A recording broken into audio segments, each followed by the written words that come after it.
Assalamualaikum warahmatullahi wabarakatuh. Alhamdulillah, salatu wassalamu ala rasulillah wa ala alihi wa sahbihi wa mawalah. Hadirin rahimakumullah, pada kesempatan kali ini kita akan mengkaji tentang pola asuh, ya. Allah Subhanahu wa taala berfirman, ya ayyuhalladzina amanu qu anfusakum wa ahlikum nar. Orang-orang yang beriman, jagalah dirimu dan keluargamu dari api neraka. Kewajiban utama orang tua, ya, ayah, ibu, abi, umi, adalah memastikan anak-anaknya selamat, ya, kelak di akhirat, selamat dari siksa neraka. Oleh karenanya, dalam kitab Ta'lim Muta'alim, bahwa ilmu yang wajib dipelajari adalah ilmu hal.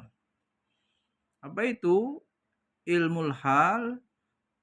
Yaitu ilmu yang berhubungan dengan tugas, ibadah, atau urusan-urusan penopang yang wajib. Seorang ayah wajib mencari nafkah, kemudian dia memilih profesi sebagai petani, maka dia harus belajar tentang hukum-hukum seputar pertanian. Seorang ayah yang memilih profesi sebagai pedagang, dia harus belajar hukum-hukum jual beli. Itu kayak profesi mencari penghidupan atau ma'isyah. Dalam konteks mendidik, ya, nah memang yang utama atau yang harus, ya, apapun profesinya, dia harus menguasai, memahami ilmu cara mendidik, cara mengajar anak. Sebab kembali kepada kewajiban, ya, yang dibebankan oleh Allah dalam syariat ini, orang tua yang akan dimintai pertanggungjawaban. Adapun guru, ya, itu membantu tugas orang tua. Dia bekerja, dia akan dihisap sesuai dengan tugas dan tanggung jawabnya. Dipekerjakan oleh yayasan atau kepala sekolah, kemudian dia mengerjakan tugas-tugasnya, tupoksinya, ya, apa kewajiban-kewajibannya terhadap santri. Santri kita, ya, para wali, dari berangkat ada yang jam 7, 7.15, ada yang paling cepat pulang pukul 12.30 sampai yang full day, ya, maksimal ada yang jam 17. Selama di sekolah tentu terlepas dari hal-hal yang tidak diinginkan, mungkin potensi negatifnya keluar, muncul, bisa jadi terpengaruh oleh teman. Yang kita pahami bersama, semua anak, ya, termasuk kita orang tuanya, memiliki ilham fa'alhamaha fujuruha wa taqwaha. Potensi untuk menjadi orang baik, berakhlak baik, berperilaku baik, atau lawannya fujur, dia potensi berbuat buruk, berbuat maksiat, berbuat dosa. Nah, ini berjumpa, berkumpul bersama, ya, dari pagi sampai sore. Mungkin awalnya belum muncul potensi dari kecil, ya, usia 4 tahun, belum ada kenakalan-kenakalan. Tapi setelah sekolah, potensi itu muncul. Bisa memang belum muncul sebelum sekolah, dan bisa jadi dia terpengaruh oleh perilaku negatif atau yang muncul dari temannya yang lain. Itu sebuah keniscayaan, sesuatu yang alami, yang memang begitulah, dan tidak mungkin kita menghindarinya. Bahkan itu bagian daripada, ya, sunatullah. Tidak mungkin manusia atau santri itu, anak kita itu akan sendiri atau privat, ya, belajarnya tanpa ada teman. Mustahil. Karena dia harus hidup bersosialisasi, hidup harus berinteraksi, sebagaimana manusia adalah makhluk sosial, kita paham itu. Oleh karenanya, pada posisi orang tua, ya, ini selain ikhtiar ya membiayai ya, harus ada sinergi lain ya. Sebab pada faktanya sangat terlihat berbeda anak-anak yang dididik dengan pola asuh yang baik, yang benar dibandingkan dengan santri atau anak-anak yang tidak atau diasuh ya dengan cara yang tidak tepat atau tidak benar, pola asuh yang keliru.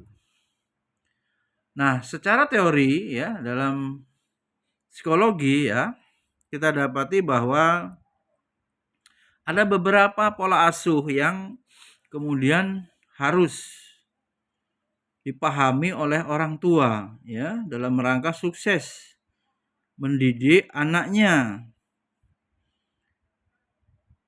Ada 4 ya pola asuh yang kemudian dikaji oleh ahli ya psikologi dan ahli pendidikan.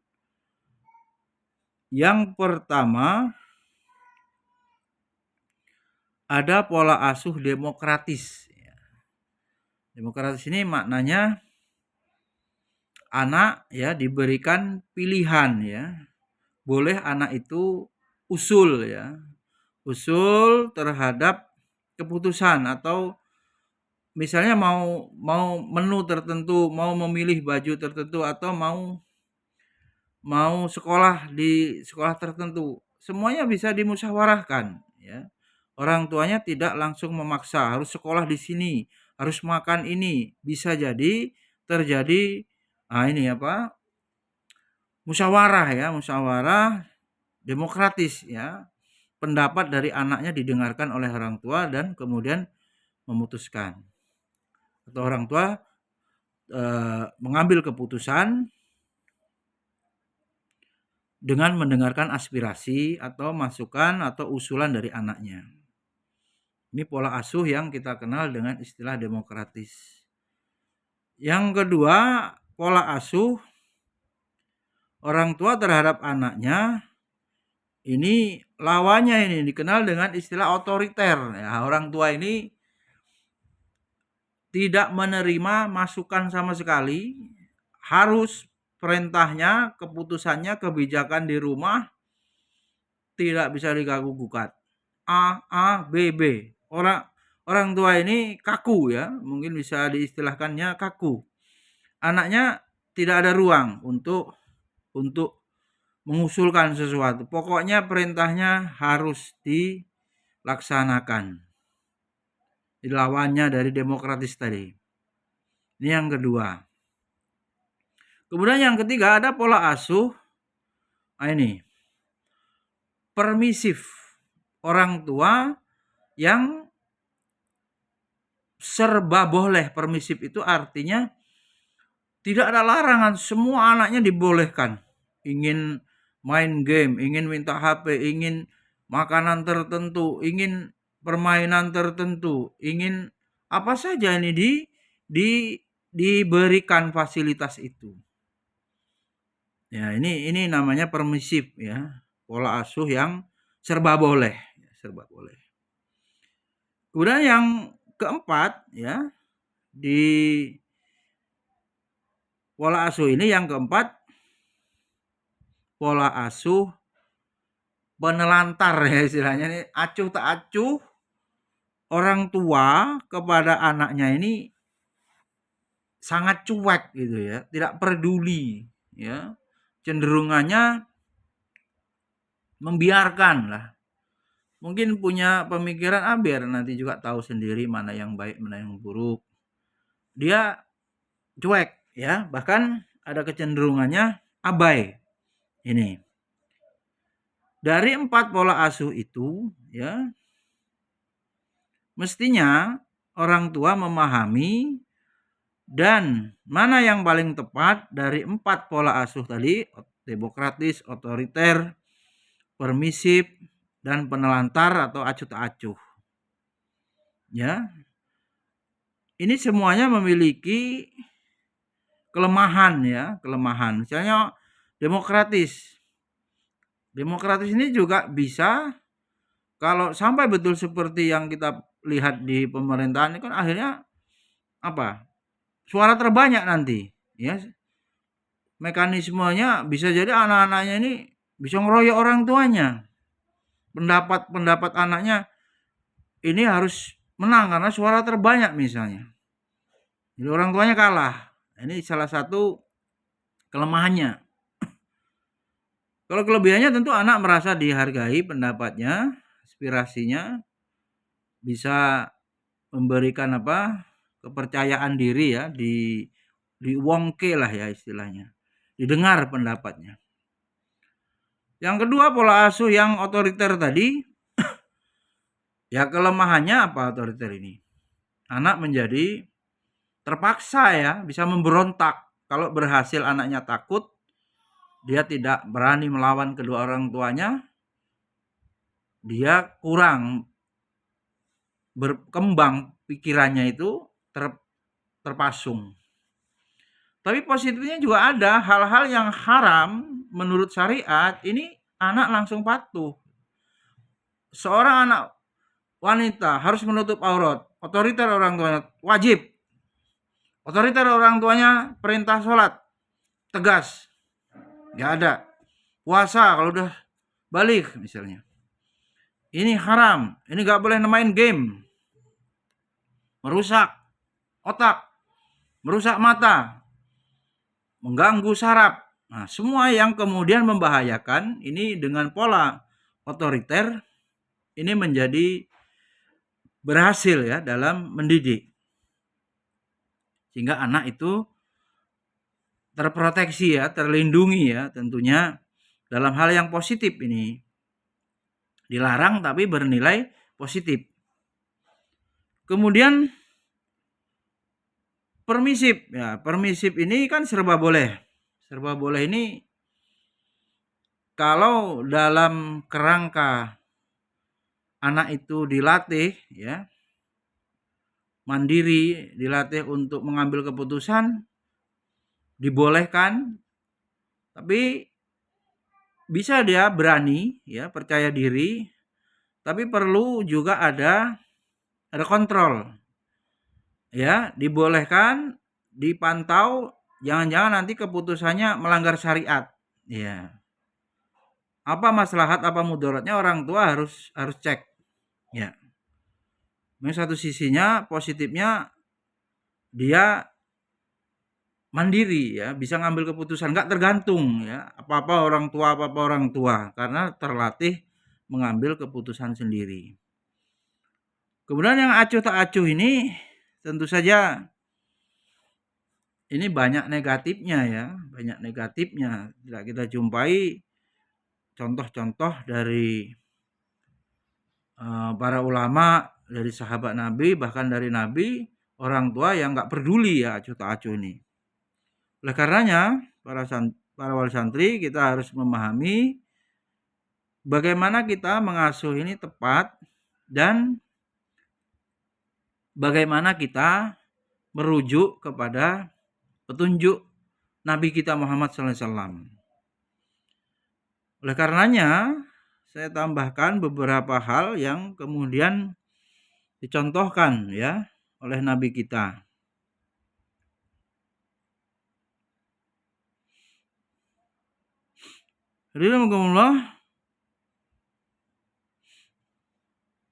Islam ya, agama kita ini menjadi agama solutif ya. Solusi terhadap semua permasalahan yang terjadi, khususnya apa yang kita bahas ini adalah di dalam keluarga. Ya. Bagaimana mendidik anak sesuai panduan atau tuntunan Rasul, di antaranya dalam agama ini kemudian ada fasenya. Ya. Ada fase jenjang 0 sampai 7 tahun. Ini pola pendidikannya orang tua sambil bermain ya. Strategi metodenya terhadap atau kepada anak itu dengan kata kuncinya bermain ya. Pendidikan tetapi dibarengi dengan permainan atau belajar sambil bermain, membimbing anaknya dengan bermain. Kemudian ketika usia 7 sampai 14 tahun, jenjang kedua, ini kita orang tua tanamkan adab ya, sopan santun karena sudah mulai bisa berpikir ya. Islam juga kemudian memerintahkan mengajari ya ketika usia 7 tahun tentang kewajiban-kewajiban sholat, utamanya puasa. Ini untuk didisiplinkan ya, adab sopan santunnya mulai ditanamkan. Usia 7 sampai 14 tahun. Kemudian usia jenjang berikutnya, fase ketiga, 7 tahun ketiga, 14 sampai 21 tahun. Ini bagaimana pola dialog, diskusi, bertukar pikiran. Nah, ini anak-anak sudah balik. Ada yang 13, ada yang 12, perempuan lebih cepat biasanya, ada yang maksimal 15. Maka di sini orang tua sudah harus mulai mengajak berpikir, berdialog, berdiskusi, tidak lagi ya memaksa ya, karena anak ini bisa kemudian remaja awal ini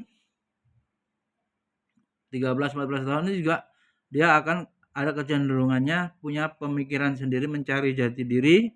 Kalau tidak dengan dialog, langsung dengan instruksi,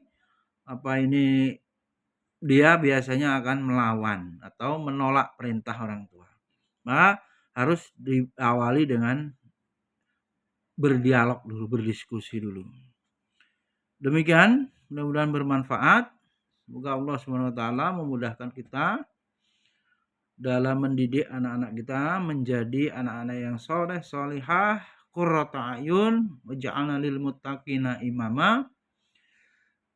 Dan anak-anak kita dapat kita syukuri ya, syukuri amanah ya. Anak itu anugerah dan amanah. Banyak sekali yang berobat memohon diobati, diruqyah supaya punya anak. Banyak juga yang kemudian anaknya masih kecil atau dalam kandungan meninggal. Oleh karena itu kita yang memiliki anak, mungkin anak kita aktif, bandel, nakal, teruslah berhusnuzon kepada Allah, la yukallifullahu nafsan illa wus'aha. Apapun kemudian amanah itu kita jalankan sebaik-baiknya. Subhanakallahumma wa bihamdika, la ilaha illa anta, astaghfiruka wa atubu ilaik. Assalamualaikum warahmatullahi wabarakatuh.